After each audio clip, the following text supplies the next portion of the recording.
Right now, you're joining me in the middle of renovating my new office, which as you can see is still a little bit messy and it needs a bit of work. But today's the day I'm actually going to be setting up my lighting rig at my main A-roll setup, and I'm going to be using one of these, which is known as a VariPole or an AutoPole, because this allows me to set up my lights without having stands on the floor. Most people, when they first start creating content, will do one of two things. The first of which is they will place their light on a light stand and then put it on the floor, which obviously takes up a lot of space. Or they'll use something like the Elgato Master Mount system and clamp it to the desk, which does work great, but mostly for like panel lights or ring lights, stuff that's a little bit smaller. And personally, I like to use big soft boxes, so I need something a little bit more robust. So for those of you that don't know, this is an AutoPole or a VariPole, and effectively, it's just an industrial sized shower curtain rod. It's a tension pole that you can either mount between your floor and ceiling, so you can mount it vertically, or you can mount it horizontally from wall to wall. You basically just attach the two ends to the wall, clamp it down, and you'll be able to support things like lights, microphones, cameras, whatever you want to clamp to this, it can support it up to a certain weight. This specific pole is made by a company called Gravity Stands, and I bought this one with my own money, but Gravity Stands aren't the only company that make this type of thing. Manfrotto do, Impact do. If you just Google AutoPole, there should be a whole bunch of them that'll appear on Google at different prices and different sizes. This one cost me like £80, I think, and goes from 7 feet up to 12 or 2 meters to 3.5, which is great for most at-home office spaces. The only issue with this is obviously it supports more weight vertically than it does horizontally.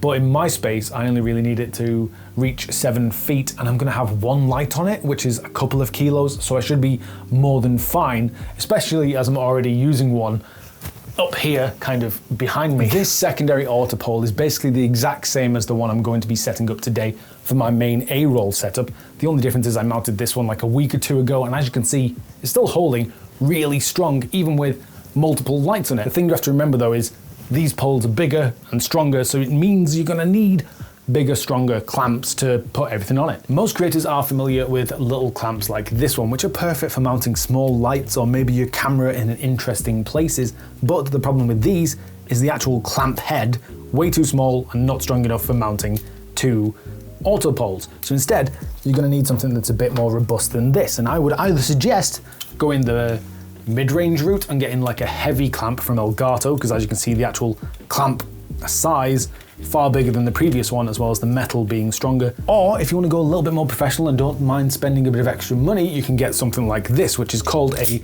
super clamp. This one specifically is from a brand called Newer. I'm sure you've all heard of this, but these, as you can see, much thicker metal and a stronger locking mechanism, as well as more mounting points, and this massive mounting point, which is designed to hold professional mounts like this baby pin here, because that can go in here, you can lock it down, and then this is great for like supporting the heaviest of lights. So before I actually set up this pole and hang it in my space, there's a couple of things I should probably mention. The first of which is if you are going to use one of these, make sure your walls can actually support the tension, because obviously it's a tension pole, which means it's going to push against the walls, and if you've got like weak, thin drywall, it may punch right through. So in that situation, either look for the studs in the walls, because obviously that's going to support it better, or if you can't do that, then get a piece of wood and put it between the pole and the wall just to spread out the pressure a little bit more, because that will avoid any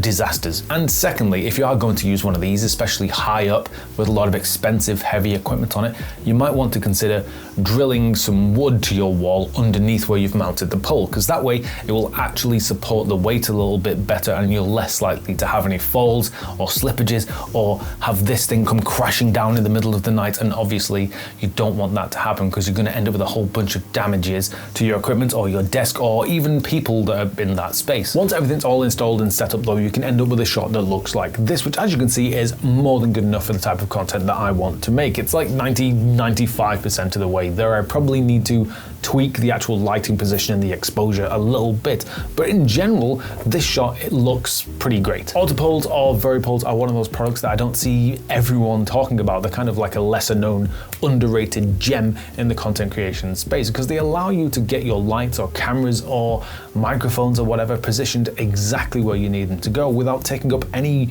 extra additional foot space in your room, which is great if you're in a space like me that is tiny, because obviously this room's only 8 foot by 7 foot or whatever, so I'm very limited on space. And having an AutoPole above me just is the most useful thing. Anyway, I know this video was a little bit different to usual. It's a little bit more casual and vlogish. Let me know if you did enjoy this kind of style of video, because hopefully I'll make more stuff like this, documenting my space or what I'm creating and things. As always, I'll leave links to everything down below in the doobly-doo so you can check out all the information about the product itself. If you did make it to the end of the video, drop a like, because it will appease the YouTube gods.